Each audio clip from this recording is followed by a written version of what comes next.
Hi friends, എല്ലാവർക്കും ഞങ്ങളുടെ ചാനലിലേക്ക് സ്വാഗതം. എല്ലാവരും സേഫായിട്ടിരിക്കുന്നെന്ന് വിചാരിക്കുന്നു. അപ്പോൾ കഴിഞ്ഞ വീഡിയോയിൽ കുറേ വ്യൂസൊക്കെ നമുക്ക് കിട്ടിയായിരുന്നു. എല്ലാവരോടും നന്ദി. അതേപോലെ ഞങ്ങളെ സപ്പോർട്ട് ചെയ്യുക. ഇന്ന് നമ്മൾ അന്ന് അഞ്ചുമലപ്പാറയിൽ നിന്ന് നേരെ തെന്മലയിലേക്കായിരുന്നു പോയിരുന്നത്. ആ ഒരു വീഡിയോ ആണ് ഞങ്ങളിന്ന് ഷെയർ ചെയ്യുന്നത് നിങ്ങളുമായിട്ട്. അപ്പോൾ ആ തെന്മലയിലേക്ക് പോകുന്ന റൂട്ടാണ് ഈ കാണുന്നത്. വളരെ മനോഹരമായ കാഴ്ചകളാണ്, നല്ല സീനറീസ് ആയിരുന്നു. എനിക്കൊരുപാട് ഇഷ്ടപ്പെട്ടായിരുന്നു ആ പോയ വഴിയിലെ യാത്രയിലെ കാഴ്ചകളും എല്ലാം എനിക്കൊരുപാട് ഇഷ്ടപ്പെട്ടായിരുന്നു.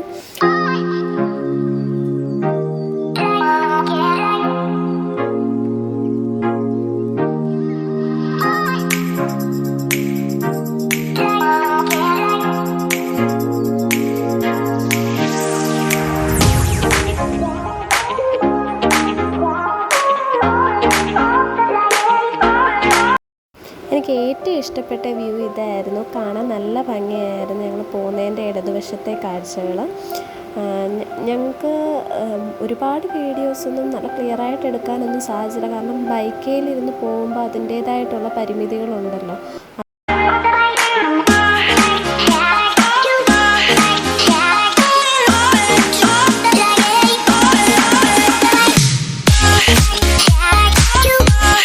നമ്മളിവിടുന്ന് നേരെ പുനലൂർ ചെങ്കോട്ട റൂട്ട് ചെന്നിട്ട് നമ്മൾ എക്കോ ടൂറിസം സെൻറ്ററിലാണ് ചെല്ലുന്നത്. തെന്മല എക്കോ ടൂറിസം സെൻറ്ററിൽ അവിടെ ചെന്ന് നമ്മൾ ഒരു ബില്ലടച്ച് നമ്മൾ ഒരു റെസിപ്റ്റ് വാങ്ങും. അവിടെ അവർ തന്നെ നമുക്ക് ടൈമിംഗ് ഒക്കെ തരും, ഓരോരുത്തടത്തും എത്ര സമയമാണ് നിൽക്കേണ്ടതെന്നുള്ളത്. ഞങ്ങളൊരു ഉച്ചയൊക്കെ ആയപ്പോഴാണ് ചെന്നുകൊണ്ട് ഞങ്ങൾക്ക് വളരെ കുറച്ച് ടൈം ലിമിറ്റിനുള്ളിൽ എല്ലായിടവും കണ്ടു തീർണമായിരുന്നു. ഒരാൾക്ക് 480 രൂപ വെച്ചായിരുന്നു. പക്ഷേ ആ 450 രൂപയുടെ ഒരാൾക്ക് കാണാനുള്ളത് അവിടെ ഉണ്ട്. എനിക്കൊരുപാട് ഇഷ്ടപ്പെട്ടു. കാടിൻ്റെ ഇടയിലൂടെയുള്ള നടന്നു പോയി കാഴ്ചകൾ കാണുന്നതുമൊക്കെ. ഫസ്റ്റ് ഞങ്ങൾ പോയത് അഡ്വഞ്ചർ സോൺ എന്ന് പറഞ്ഞുകൊണ്ടുള്ള സോണിലായിരുന്നു. അവിടെ നല്ല സൂപ്പറായിരുന്നു. എനിക്ക് ഒരുപാട് ഇഷ്ടപ്പെട്ടു. ഒരുപാട് ആക്ടിവിറ്റീസൊക്കെ ചെയ്യാനൊക്കെ അവിടെ ഉണ്ടായിരുന്നു. ഇപ്പം കൊറോണ കാരണം അവിടെ ആൾക്കാരൊന്നുമില്ല, ചെയ്യാനുള്ള ആൾക്കാരും കാണിച്ചു തരാനുള്ള ആൾക്കാരൊന്നുമില്ല. നമ്മൾ തന്നെ ചെയ്യുമായിരുന്നു. ഒരുപാട് ആളില്ലാത്തതുകൊണ്ട് കാരണം നമുക്ക് സേഫായിട്ട് പോകാനും പറ്റി. നമുക്ക് ഒത്തിരി ടെൻഷൻ അടിക്കണ്ടായിരുന്നു. ഒരുപാട് ആൾക്കാരുമായിട്ട് ഇടപെടേണ്ട വരുമോ, അല്ലെങ്കിൽ നമുക്ക് സോഷ്യൽ ഡിസ്റ്റൻസ് കീപ്പ് ചെയ്യാൻ പറ്റുമോ എന്നുള്ളൊരു ടെൻഷനൊന്നും വേണ്ടായിരുന്നു. നല്ലപോലെ യാത്ര ആസ്വദിച്ചാണ് നമ്മൾ പോയിട്ട് വന്നത്.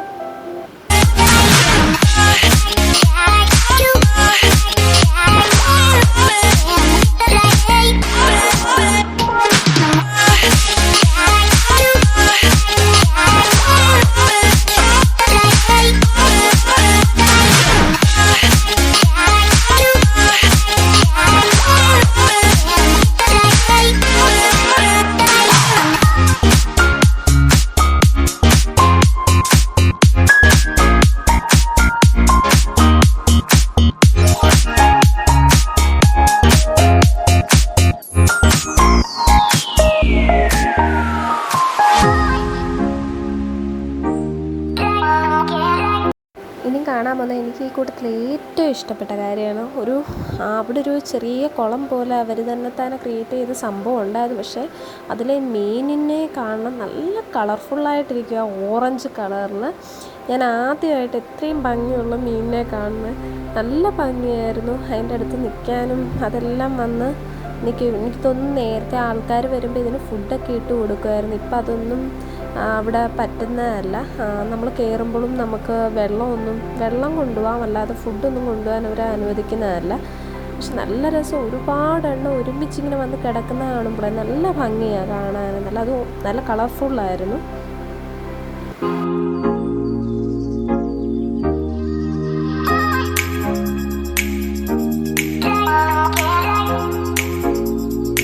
പിന്നീടുള്ളത് ഇതുപോലെ കുറേ ആക്ടിവിറ്റീസ് ആയിരുന്നില്ല.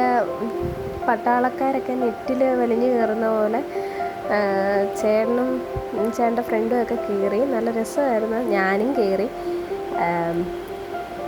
എനിക്ക് ഒരുപാട് ഇഷ്ടപ്പെട്ട് അങ്ങനെ ഓരോ ആക്ടിവിറ്റീസൊക്കെ ചെയ്യുന്നത് ഭയങ്കര ഇഷ്ടമാണ്. പണ്ടൊരു Mazhavil Manorama made for each other ചാനലിൽ ഇതുപോലെ ഓരോ ടാസ്ക് കൊടുത്തിട്ട് ചെയ്യുന്നത് എനിക്ക് അവിടെ ചെന്നപ്പോൾ ആദ്യം ഓർമ്മ വന്നത് അതായിരുന്നു.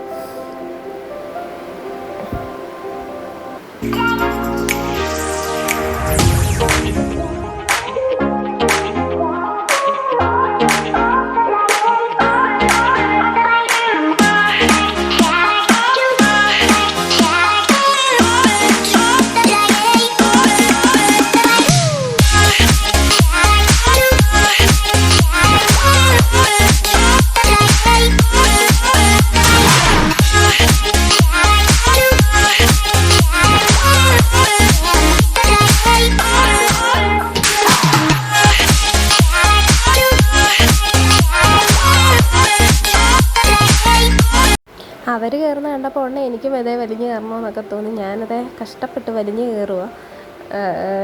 അതും ആ ബാഗും തൂക്കിയിട്ടുകൊണ്ടാണ് വലിഞ്ഞ് കയറാൻ പോയത്. എന്തായാലും നല്ല രസമായിരുന്നു. എനിക്ക് കയറുമ്പോൾ ചിരിയുണ്ട്. നമ്മുടെ കാല് നല്ലപോലെ വേദനിക്കുക. അവിടെ പകുതി ചെന്നപ്പോൾ നല്ലതായിട്ട് കാല് ഷിവർ ചെയ്യുന്ന പോലെ തോന്നുമായിരുന്നു. തിരിച്ചിറങ്ങാൻ നേരത്തൊരു ടെൻഷൻ ഉണ്ടായിരുന്നു. അല്ലാതെ കുഴപ്പമില്ല. ഇതൊക്കെ ഒരുപാട് പേർക്ക് ഇഷ്ടപ്പെടും. കാരണം എല്ലാവരും ഇങ്ങനത്തെ എൻജോയ്മെൻറ്റ് ഇഷ്ടപ്പെടുന്ന ആൾക്കാരാണ്.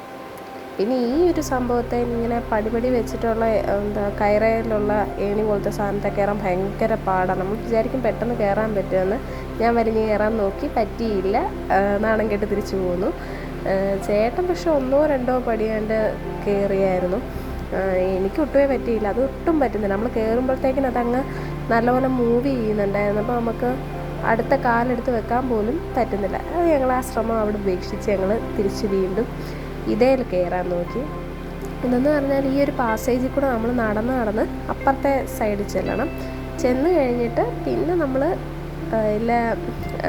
അതിർത്തിയിലൊക്കെ ചെന്നിട്ട് ഞൊഴഞ്ഞ് കയറത്തില്ലേ, അതേപോലെ ഞൊഴഞ്ഞേറ്റം പോലെ പോകണമായിരുന്നു. അങ്ങനത്തെ ഒരു സംഭവമായിരുന്നു. ചേട്ടാ ആദ്യം ചെരുപ്പിട്ട് കയറാൻ നോക്കി, പറ്റുന്നില്ല. പിന്നെ ചെരുപ്പ് ഊരിയിട്ട് നടന്നു നോക്കുമായിരുന്നു. ഞാനും കയറിയായിരുന്നു കേട്ടോ.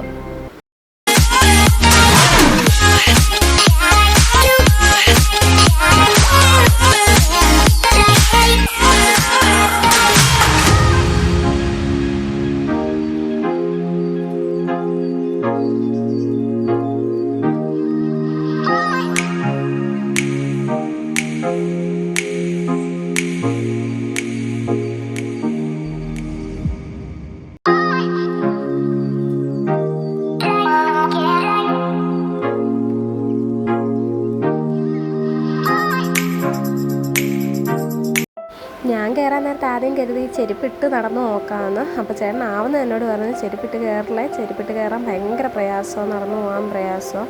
നമ്മുടെ കാല് ചിലപ്പോൾ അതിൻ്റെ അകത്തൂടെ സ്ലിപ്പാകാനുള്ള ചാൻസ് ഉണ്ട്. കാരണം അതിൻ്റെ അകത്തൂടെ ആ കയറിൻ്റെ ഇടയിലൂടെ കാല് താഴോട്ട് പോകാൻ ചാൻസ് ഉണ്ട്. അതുകൊണ്ട് ചെരുപ്പ് ഊരിയിട്ട് ചെയ്യാൻ പറഞ്ഞുകൊണ്ട് ഞാൻ ചെരുപ്പ് ഊരിയിട്ട്. പക്ഷെ കാലിന് ഭയങ്കര വേദന വരും. നമ്മുടെ ആ കയറയിൽ അത്രയും നമ്മൾ പ്രസ് ചെയ്ത് കാല് വെക്കുന്നത് കാരണം.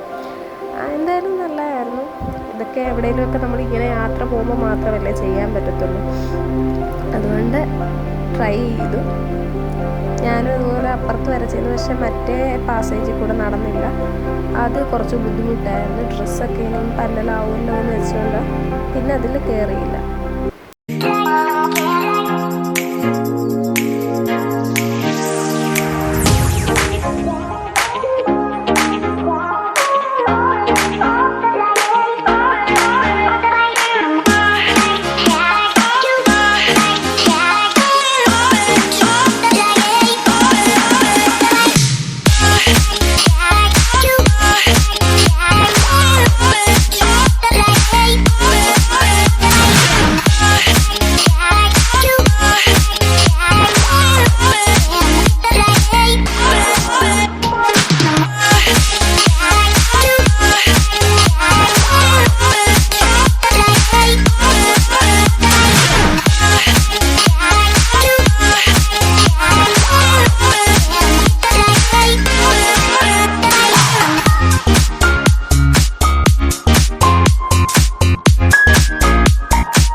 അഡ്വഞ്ചർ സോൺ കഴിഞ്ഞ് ഞങ്ങൾ അടുത്തത് ഉടനെ പോയത് ലെഷർ സോണിലേക്കാണ്. ലെഷർ സോണിലാണ് നമുക്ക് കുറേ നടക്കാനുള്ള കാര്യമാണ്. എന്ന് വെച്ചാൽ കുറേ സ്റ്റാച്യൂസൊക്കെ ഉണ്ട്. നമുക്ക് ഈ കാടിൻ്റെ ഇടയിലൂടെ നടക്കുന്ന ഒരു ഫീലിംഗ് നമുക്ക് കിട്ടും. കുറേ ഉണ്ട് നടക്കാൻ. ഒരുപാട് നടന്ന് ചെന്നിട്ട് പിന്നെ തിരിച്ചിറങ്ങി വേറൊരു വഴിയിലൂടെയാണ് നമ്മൾ തിരിച്ചു വരുന്നത്. അത് ഡാമിൻ്റെ സൈഡിൽ കൂടെയാണ് നമ്മൾ തിരിച്ചു വരുന്നത്. അവിടെ നല്ല ഈ ഡിനോസേഴ്സിൻ്റെയൊക്കെ കുറേ സ്റ്റാച്യൂസ് ഉണ്ടായിരുന്നു. അല്ലാതെയും കുറേ കാര്യങ്ങൾ, സ്റ്റാച്യൂസ് പോലത്തെ കാര്യങ്ങളായിരുന്നു അവിടെ ഉള്ളത്. ഇതാണ് നമ്മുടെ തെന്മല ഡാം കാണുന്നത്. ഞങ്ങൾ ഫസ്റ്റ് തെന്മല ഡാമിൽ പോകാമെന്ന് വെച്ചുകൊണ്ടായിരുന്നു ഇറങ്ങിയത്. പിന്നെ ഞങ്ങൾ യൂട്യൂബിലും അതുപോലെ തന്നെ നെറ്റിലും ഒക്കെ സെർച്ച് ചെയ്തപ്പം എക്കോ ടൂറിസം സെൻറ്റർ അടിപൊളിയാണെന്ന് പറഞ്ഞു. അങ്ങനെയാണ് ഞങ്ങൾ ഡാമിൽ നേരിട്ട് പോകാതെ എക്കോ ടൂറിസം സെൻറ്ററിൽ പോയത്. അതുകൊണ്ട് നമുക്ക് ഒരുപാട് കാഴ്ചകൾ കാണാൻ പറ്റി. പിന്നെ ഞങ്ങളവിടെ കുറേ നേരം നിന്ന് കുറേ ഫോട്ടോസൊക്കെ എടുത്തിട്ടാണ് പോകുന്നത്. അടുത്ത് ഞങ്ങൾ പിന്നെ പോയത് ബോട്ടിങ്ങിനായിരുന്നു. ബോട്ടിങ് ശരിക്കും ഞങ്ങൾക്ക് ഒരുപാട് ഇഷ്ടപ്പെട്ടു. കാരണം ഏകദേശം 1 മണിക്കൂറോളം ബോട്ടിങ് നമുക്ക് കിട്ടി. നല്ല ഒരു ഇതായിരുന്നു. സാധാരണ ചേട്ടനൊക്കെ ആണെങ്കിൽ അടവിയിലും ഒക്കെ പോയപ്പോഴും അതുപോലെ തന്നെ തേക്കടി പോയപ്പോഴൊക്കെ ബോട്ടിങ്ങിന് പോയപ്പോഴും ഇത്രയും സമയം അവർക്ക് കിട്ടിയിട്ടില്ലായിരുന്നെന്ന് പറഞ്ഞു. പക്ഷേ ഇവിടെ നല്ല പോലെ നമുക്ക് സമയം കിട്ടുന്നുണ്ടായിരുന്നു. നമുക്ക് നമ്മൾ കൊടുത്ത രൂപയുടെ നല്ല പോലെ വേർത്തായിട്ടുണ്ട് നമുക്ക്.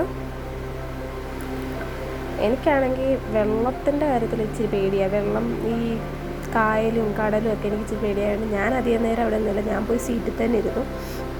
ഇങ്ങനത്തെ നമുക്ക് ആ ബോട്ടിൻ്റെ പുറകിൽ നിന്ന് നമുക്കിങ്ങനെ വീഡിയോ ഒക്കെ എടുക്കാൻ കുറച്ച് നേരം അവർ അനുവദിക്കുമായിരുന്നു.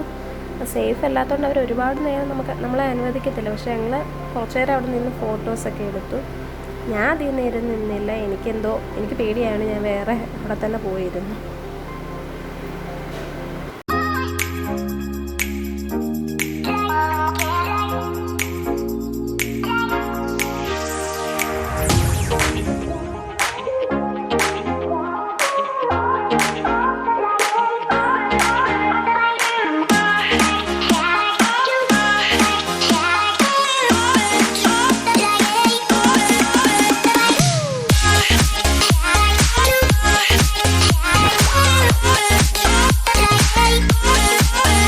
ബോട്ടിങ്ങിൻ്റെ ടൈം കഴിഞ്ഞാൽ പിന്നെ ഉടനെ നമുക്ക് പോകാൻ പറ്റിയത് ഡീർ പാർക്കിലാണ്. നല്ല രസമായിരുന്നു അതും.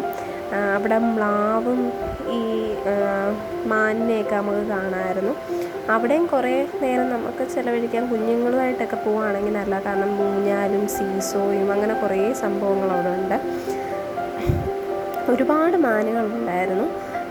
നമുക്കതിനെ അടുത്ത് നിന്ന് കാണാൻ പറ്റുമെന്ന്, ഇത്രയും അടുത്ത് കാണാൻ പറ്റുമെന്ന് പ്രതീക്ഷിച്ചില്ല. പക്ഷെ ഒരുപാടുണ്ടായിരുന്നു മാനുകൾ. കുറേ പേർക്ക് നമുക്ക് ഇച്ചിരി പോച്ചയൊക്കെ കൊടുക്കുമ്പോഴത്തേനും അത് അടുത്ത് വന്ന് നിൽക്കുകയും ഒക്കെ ചെയ്യും. നമ്മൾ പിന്നെ പോകുന്നിടത്തോട്ട് ഇതും നടന്നു വരും. കാരണം നമ്മൾ പോച്ച കൊടുക്കുമല്ലോ എന്ന് വെച്ചുകൊണ്ട് നല്ല രസമായിരുന്നു. പിന്നൊരു കാര്യം, നമുക്ക് ഫുഡിൻ്റെ കാര്യത്തിലേ ഉള്ളൂ. ഇപ്പം ഇങ്ങനെ കോവിഡ് സീസൺ ആയത് കാരണം നമുക്ക് ആഹാരം കിട്ടാൻ കുറച്ച് ബുദ്ധിമുട്ടാണ്. കാരണം കിട്ടും, പാഴ്സലായിട്ട് മാത്രമേ ഉള്ളൂ. എങ്ങും ചെന്ന് ഇരുന്ന് കഴിക്കാനുള്ള ഇതൊന്നുമില്ല അവിടെ. നമുക്കവിടെ ഒരു പാഴ്സൽ സെൻറ്റർ ചെന്ന് നമ്മൾ അതിൻ്റെ വാതിൽക്കൽ തന്നെ ഇരുന്ന് കഴിക്കുമായിരുന്നു. കാറിലൊക്കെ പോകുന്നവർക്ക് കുറച്ച് കുഴപ്പമില്ല. കാരണം ഇച്ചിരി ഫുഡ് പാഴ്സൽ മേടിച്ചാൽ ഇരുന്ന് കഴിക്കാനുള്ള സൗകര്യമൊക്കെ ഉണ്ട്. പക്ഷെ നമുക്ക് അല്ലാത്ത ആൾക്കാർക്ക്, ബൈക്കിലൊക്കെ പോകുന്നവർക്ക് വെളിയിൽ ഇരുന്ന് കഴിക്കേണ്ടി വരും. അതുമാത്രമേ ഉള്ളൂ നമുക്കൊരു പ്രശ്നം ഇവിടെ പോകുമ്പോഴുള്ള. അല്ലാതെ ഒരു കുഴപ്പമില്ല.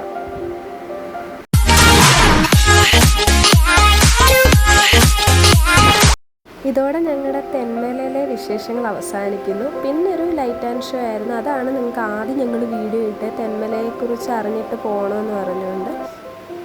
അത് നല്ലൊരു ഇൻഫോർമേഷൻ നൽകുന്ന വീഡിയോ. നമുക്കത് അവിടെ തന്നിരിക്കുന്ന ഒരു സംഭവമായിരുന്നു. എനിക്കൊരുപാട് ഇഷ്ടപ്പെട്ടു. അതുകൊണ്ടാണ് നിങ്ങൾക്ക് ഞാനത് ഷെയർ ചെയ്തത്. ഇത്രയേ ഉള്ളൂ തെന്മലയിലെ വിശേഷങ്ങൾ. ഞങ്ങളൊരു 7:30, 8 ആയപ്പോഴത്തേക്കിനും അവിടുന്ന് തിരിച്ചു. അപ്പോൾ വീഡിയോസ് എല്ലാവർക്കും ഇഷ്ടപ്പെട്ടെന്ന് വിചാരിക്കുന്നു. വീഡിയോ ഇഷ്ടമായെങ്കിൽ എന്നും പറയുന്ന പോലെ ഷെയർ ചെയ്യുക, അതുപോലെ തന്നെ ലൈക്ക് ചെയ്യുക, സബ്സ്ക്രൈബ് ചെയ്യുക. സബ്സ്ക്രൈബ് ചെയ്യുമ്പോൾ തൊട്ടടുത്തുള്ള ബെല്ലൈക്കണോട് ഒന്ന് ക്ലിക്ക് ചെയ്ത് ഓൾ ഓപ്ഷൻ എനേബിൾ ചെയ്തിട്ടാൽ ഞാൻ ഇടുന്ന വീഡിയോസ് എല്ലാം നിങ്ങൾക്ക് കിട്ടുന്നതാണ്. ഇനി അടുത്ത വീഡിയോ എത്തുന്നത് വരെ എല്ലാവർക്കും ബൈ. Thank you.